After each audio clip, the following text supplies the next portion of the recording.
কাবা ঘরের ভিতর 360টা মূর্তি ছিল। কয়টা?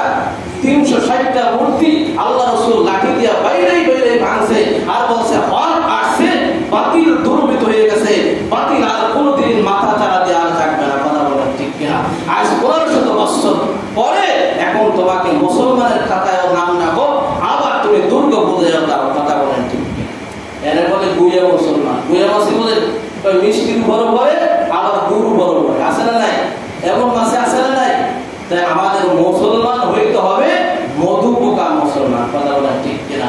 আলহামদুলিল্লাহ ওয়াহদা ওয়াসসালাতু ওয়াসসালামু আলা মান লা ইলাহা ইল্লাল্লাহ আম্মা বা'দ ফাআউযু বিল্লাহি মিনাশ শাইতানির রাজীম বিসমিল্লাহির রাহমানির রাহিম ওয়া মা আরসালনাকা ইল্লা রাহমাতাল লিল আলামিন وقال تعالى قل يا أيها الكافرون لا أعبد ما تعبدون اللهم صل على سيدنا ونبينا وشفيعنا وحبيبنا ومولانا محمد صلى الله عليه وعلى آله وأصحابه وبارك وسلم. الحمد لله الله تبارك وتعالى দরবারে লাখো শুকর ও সদর যে রব্বুল কারীম আপনাকে আমাকে দুনিয়ার সমস্ত ঝামেলা থেকে পার করে দুনিয়ার নামাজ আদায় করার উদ্দেশ্যে মালিক করে আসার মতো ভাষার মতো তৌফিক দান করেছেন। এজন্য সেই মহান সত্তার দরবারে অন্তর স্তরে জবানি করে শুকরিয়া আদায় করি বলে আলহামদুলিল্লাহ। মেয়ে পবিত্র কালামুল্লাহ শরীফ থেকে দুই জায়গা থেকে 3টা আয়াত তেলাওয়াত করেছি। এই আয়াতকে সামনে রেখে নিজের ফায়দার জন্য দাঁড়িয়ে ফায়দার জন্য কিছু কথা বলতে গেলে আসতে না। আল্লাহ তাআলা তাদের সকল ভাইদেরকে কথা বলার আমন্ত্রণ দিতে গঠন করার তৌফিক দান করুন। আমিন। মদিনা থেকে মক্কা শরীফ 1000 কিলোমিটার। আগের জামানায় অনেক সফর করা অনেক কষ্ট হইত। এখন তো আধুনিক কোনো কষ্ট নাই, গাড়ি ঘোড়া রাস্তাঘাট কত সুন্দর সুবিধা। আগে আমার একটা সময় ছিল যে সময় গাড়ি ঘোড়া রাস্তাঘাট তো ভালো ছিল না, গাড়ি ঘোড়া সচরাচর পাওয়া যায় মাত্র হতো না। এই সময় আল্লাহ রাসূল সাল্লাল্লাহু আলাইহি ওয়াসাল্লাম তার বন্ধু আবু বকর সিদ্দিক রাদিয়াল্লাহু তাআলা আনহু নিয়ে মক্কা থেকে মদিনার উদ্দেশ্যে রওনা হলেন। মরুভূমির পথ খুবই কষ্টকর পথ। আল্লাহ রাসূল সাল্লাল্লাহু আলাইহি ওয়াসাল্লাম এক প্রভাবদের পিতা সিদ্দিক আকবর আবু বকরকে নিয়ে মক্কা থেকে মদিনায় হিজরতের উদ্দেশ্যে রওনা হলেন। আল্লাহ রাসূল সাল্লাল্লাহু আলাইহি ওয়াসাল্লাম যেহেতু মরুভূমি প্রচন্ড গরম হয়ে গেছে, কিছুদূর হাঁটতে হাঁটতে আল্লাহ রাসূল সাল্লাল্লাহু আলাইহি ওয়াসাল্লামের কষ্ট হয়ে গেছে। সিদ্দিক আকবর আবু বকর রাদিয়াল্লাহু তাআলা আনহু দেখো কোথাও কোনো আশ্রয় স্থান আছে কিনা, যে জায়গা আমরা একটু বিশ্রাম নেব, বিশ্রাম নিয়ে ধীরে বাকি পথ আমরা সামনে অগ্রসর হব। যেহেতু যে খাবার নিয়েছিলাম খাবার শেষ হয়ে গেছে, পানিও শেষ হয়ে গেছে, বিশ্রামের প্রয়োজন, খাবারের প্রয়োজন, সাথে পানিও নাই।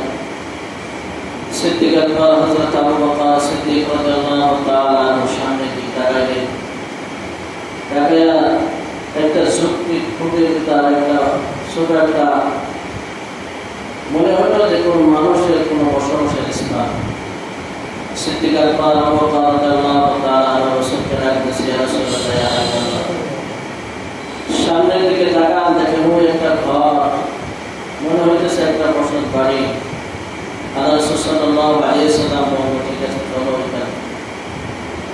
তো সিদ্দিক আকবর আবু বকর রাদিয়াল্লাহু তাআলা ঘরের দরজার সামনে দাঁড়িয়ে ডাক দিলেন যে ঘরের ভিতর থেকে কেউ থাকো তাহলে দরজাটা খুলে দাও, আমরা দুজন পথিক আসছি, একটু বিশ্রাম নেব, একটু খাবার দাবারের ব্যবস্থা করো, আমাদের কাছে পানিও নাই, খাবারও শেষ হয়ে গেছে। ঘরের থেকে আওয়াজ আসছে, আমার ঘরে তো কোনো কিছুই নাই খাবারের মতো, আমি তো গরিব সাহেব, গরিব, আর আমার স্বামীও এখন বাসায় নাই, আমার স্বামীর কাছে বকরি চলে। আল্লাহ রাসূল বললেন, আবু বকর একটু পানির ব্যবস্থা করেন। আল্লাহ রাসূল কত রাখত, আর আবু বকর ডাক দিয়ে বলতেছেন একটু পানির ব্যবস্থা করেন, পানি দেন, পানি খাই। ঘর থেকে আওয়াজ আসছে, আমরা তো এত গরিব, আমাদের কাছে পানিও নাই, কি নাই, পানি নাই। আল্লাহ রাসূল সাল্লাল্লাহু আলাইহি ওয়াসাল্লাম খাবারও নাই, পানিও নাই, আমার স্বামী যখন আসবে তখন পানি নিয়ে আসবে, তখন আমি পান করবো। কত কষ্ট করছে তারা, কত কি তোমার আমার কাছে তো সেই কষ্টের কিছুই আসে না। আল্লাহ রাসূল খেয়াল করলেন যে সামনে একটা দরজার কাছে একটা বকরি বাঁধা আছে। কি বাঁধা আছে? বকরি। আবু বকর সিদ্দিক রাদিয়াল্লাহু তাআলা বললেন, আল্লাহ রাসূল আবু বকরকে বললেন, আবু বকর ঘরের মহিলার থেকে অনুমতি নাও, আমি রাসূল এই বকরির দুধ দোয়াই আমি খাবো। বলেন না সুবহানাল্লাহ। তো কতটা ক্ষুধার্ত ছিলেন আপনারা পরিচয় করা জনাব মুহাম্মদ রাসূলুল্লাহ সাল্লাল্লাহু আলাইহি ওয়াসাল্লাম। তো ঘরে আবু বকর সিদ্দিক রাদিয়াল্লাহু তাআলা আওয়াজ দিলেন, বল যদি তুমি অনুমতি দাও তাহলে তোমার বকরির থেকে আমরা কিছু দুধ দহন করে আমরাও খাবো, তোমাকেও। মহিলা বলতেছে যে আগন্তুক তোমাদের বাড়ি কোথায়? এই যে বকরিটা তা তোমরা দেখতেই পারতেছে, তো অসুস্থ একটা বকরি, হাঁটতে পারে না, অসুস্থ, যার কারণে তাকে আমরা আমার স্বামী মাঠে নিয়ে নেয় ঘাস খাওয়ার জন্য। অসুস্থ বকরি আমরা কিভাবে দুধ দেব? আর আপনার আমি মনে হইলে তো মনে করতাম তাহলে অনুমতি কি আগে খাইয়া হয়, কথা বলেন ঠিক কিনা? অনুমতি বাদ, পরের মালকে নিজের মাল মনে করে, আছে না নাই? কথা বলেন, এমন মানুষ সমাজে নাই? হ্যাঁ, অভাব নাই, বুঝত? পরের মাল দুইটা ফিরে তুমি খাইতেছো আর লালে লাভ হইতেছো। তুমি কি একবার চিন্তা করছো যে কবরের অবস্থা তোমার কি হবে? চিন্তা করছো কবরের তোমার কি অবস্থা হবে? এই গোনার ভাগ তো তোমার কেউ নেবে না, নেবে কি? কেউ নেবে না। তো ঘর থেকে আওয়াজ আসছে যে বকরি অসুস্থ, সে আবার কিভাবে দুধ দেবে? এরকম ভাবে কয়েকবার কথা কাটাকাটি করে। এই মহিলার নাম হলো উম্মে মাবাদ। কি নাম? কথা বলেন। সিরাতের ভিতর আসছে এই মহিলার নাম হলো উম্মে মাবাদ, এর নাম, স্বামীর নাম হলো আবু মাবাদ। উম্মে মাবাদকে আবু বকর সিদ্দিক ডাক দিয়ে বলতেছে, আপনি যেহেতু অনুমতি দিলেন তাহলে একটা পেয়ালা দেন, পাত্র দেন। তো উম্মে মাবাদ একটা ছোট একটা পেয়ালা আছে। আবু বকরের কাছে এই পেয়ালা যে আল্লাহ রাসূল বলতেছে এই পেয়ালায় দুধ দোয়ানো যাবে না, আরো বড় পেয়ালা লাগবে। মহিলার কাছে যখন এই কথা বলছে, মহিলা তো রাগ আর গোসা বলতেছে, কথাটা ঠিক কিনা? যে বকরি হাঁটতে পারে না, অসুস্থ বকরি, যাকে আমার স্বামী মাঠে নেয় না, সে আবার কিভাবে দুধ দেবে? পেয়ালা দিলাম, আরো বড় পেয়ালা চাই। তোমরা আমার সাথে কি মস্কারি করতেছো? না, মস্কারি করতেছে না, তুমি বড় একটা মশক দাও, পানির বড় একটা মশক বানাচ্ছে। আল্লাহ রাসূল সাল্লাল্লাহু আলাইহি ওয়াসাল্লাম বলেছে, এবার ঠিক আছে, বলেন না সুবহানাল্লাহ। আল্লাহ রাসূল সাল্লাল্লাহু আলাইহি ওয়াসাল্লাম পানির মশকটা নিয়ে যখন এই বকরির কাছে গেছে, বকরি এবার দাঁড়া হয়ে সোজা হয়ে আসসালামু আলাইকুম ইয়া রাসূলুল্লাহ, বলেন না সুবহানাল্লাহ, জোরে বলেন সুবহানাল্লাহ। কি হচ্ছে? বকরি সুস্থ হয়ে গেছে। কি ব্যাপার বকরি, তুমি আমাকে সালাম দেন? আমি, আপনি তো আমার নবী, আপনাকে আমি সালাম দেব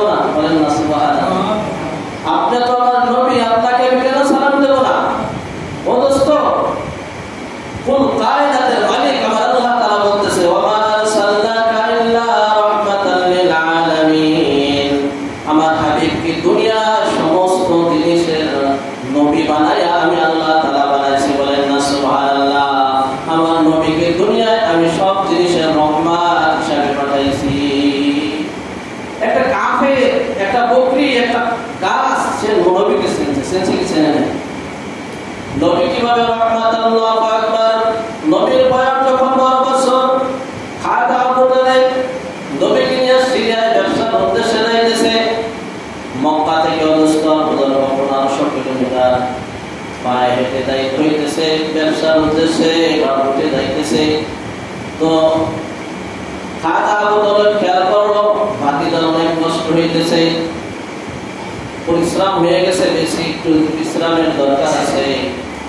আল্লাহু আকবার। খাজা আবু তালেব একবার চিন্তা করলেন, কোথাও মরুভূমিতে কোথাও গাছ নাই, আমার ভাতিজারে কোথায় একটু বিশ্রামের জন্য বসবো। আল্লাহু আকবার। একটা কিতাবের ভিতরে লিখতেছে একটা মরা গাছ, যেই মরা গাছটা হলো জর্দানের কাছাকাছি। এই মরা গাছের কাছে যখন মিয়া আল্লাহ রাসূল সাল্লাল্লাহু আলাইহি ওয়াসাল্লাম রাখছে, আল্লাহ রাসূল সাল্লাল্লাহু আলাইহি ওয়াসাল্লামের বয়স হলো 12 বছর। এই অবস্থায় রাখার সাথে সাথে মরা গাছ এবার পাতা গজায়া দাদা হয়ে গেছে, বলেন না সুবহানাল্লাহ। আজ পর্যন্ত ওই জর্দানের এই গাছটা জীবিত আছে। বিজ্ঞান সায়েন্স বলতেছে কি ব্যাপার, আমরা বললাম না একটা গাছ কি করে 1500 বছর পর্যন্ত বেঁচে থাকে। তারা বলতেছে, ওই জায়গার মানুষ বলতেছে, বিজ্ঞান বলতেছে এটা হলো নবীর বরকত। এখন সিলাই এখন পর্যন্ত 1500 বছর না, হাজার হাজার বছর পর্যন্ত এই গাছ এইভাবে জীবিত থাকতে পারেন না সুবহানাল্লাহ। গাছ এবার পাতা দিয়া ছায়া দিয়া নবীকে আশ্রয় দিয়েছে। আল্লাহ রাসূল সাল্লাল্লাহু আলাইহি ওয়াসাল্লামের জরুরতের প্রয়োজন হয়েছে, পায়খানা বা প্রস্রাবের জরুরত হয়েছে, নম্বর যাবে দোস্ত, তোমার আমার নবী তো সেই নবী না।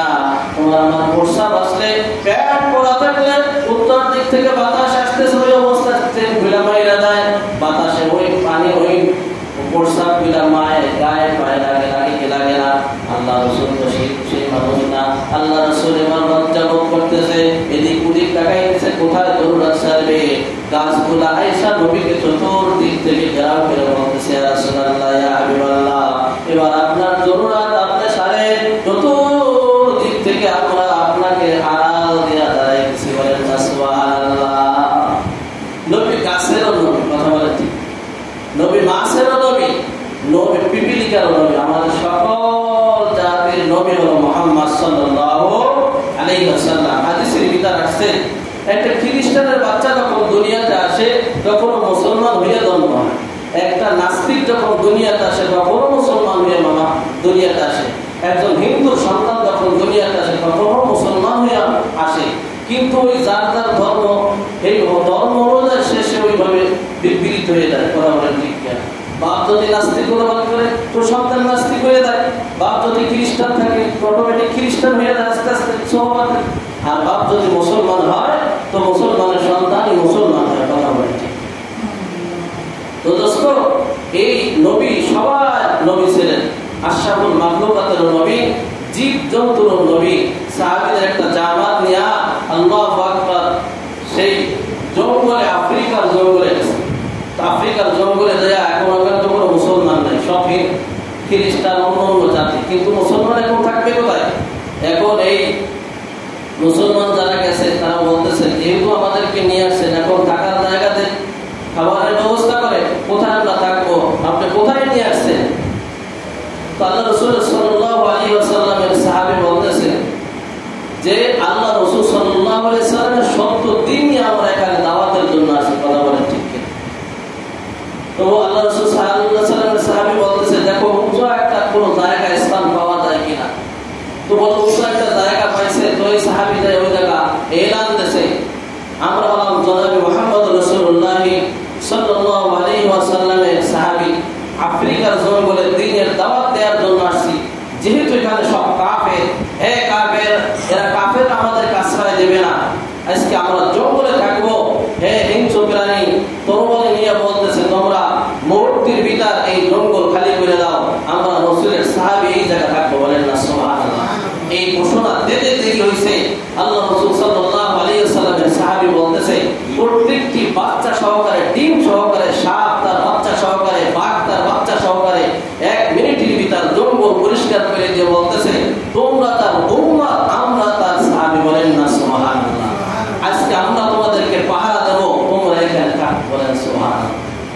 একজন বা একটা বাঘ নবী জন্য রহমত, কথা বলেন ঠিক কি?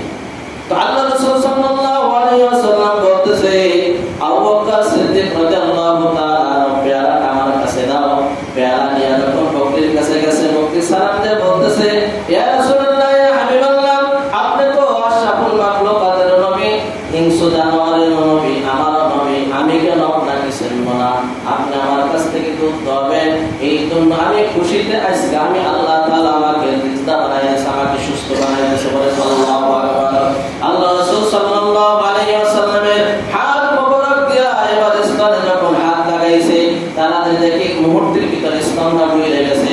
এবার বকরি কথা বলতেছে আল্লাহ রাসূলের সাথে, আল্লাহ রাসূলের সাথে কথা বলে ইয়া রাসূলুল্লাহ ইয়া হাবিবাল্লাহ, আমার প্রচন্ড কষ্ট হইতেছে, তাড়াতাড়ি আপনি বরকতে হাত দিয়ে দুধ দহন করেন। বলেন না সুবহানাল্লাহ।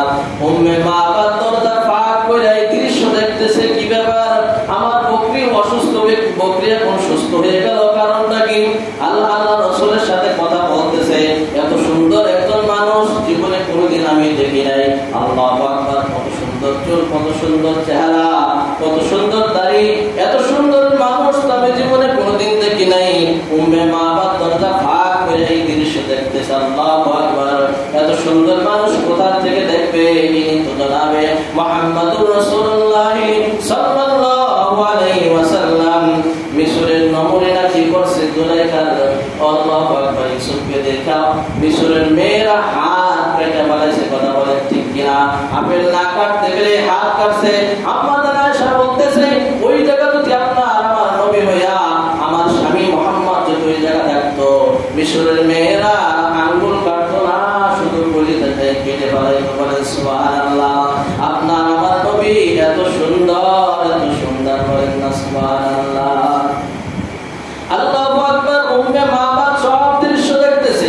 আল্লাহ রাসূল সাল্লাল্লাহু আলাইহি ওয়াসাল্লাম মশক হইয়া দুধ দহন করলেন। সিদ্দিক আকবর আবু বকর রাদিয়াল্লাহু তাআলা আনহুকে বললেন, হে বন্ধু আমার, তাও তুমি আগে, কত সুন্দর নবী, কত সুন্দর নবীর উম্মত আমরা। দোস্ত, নেতা আগে খায় না, আগে কর্মীদেরকে খাওয়ায়। কথাটা ঠিক কিনা? আমাদের নেতার অবস্থা কি? কি অবস্থা? আল্লাহু আকবার। আজকে একটা ভোটের কারণে আজকে হিন্দু এখানে পূজা অনুষ্ঠানে যায়। কথা বলেন ঠিক? কোথায় তুমি মুসলমান? হিসাব মিলাও, এরপরে কবরে দাও। রওজা হাত থেকে রাসূল তো সব দেখতেছে। কথা বলেন ঠিক? রাসূল তো জিন্দা রাসূল, দিন রাসূল তো মৃত্যুর রাসূল না। রাসূল আফসোস করতেছে বাংলাদেশের দিক তাকায়া, হে আমার উম্মতেরা, আমি তো ইসলাম রেখে আসলাম তোমাদের মাঝে। কথা বলেন, এই ইসলাম রেখে গেছিল রাসূল? কয় না, এই ইসলাম রাসূল রেখে দেয় নাই। যাই হোক, উম্মে মাবাদ এই দৃশ্য দেখতেছে। আল্লাহু আকবার কাবীরা। মশক করে দুধ দহন করা শেষ হয়ে গেল। সিদ্দিক আকবর আবু বকরকে বলতেছে, বন্ধু আমার, তুমি পান করো। কয় না ইয়া রাসূলুল্লাহ, আপনি পান করেন।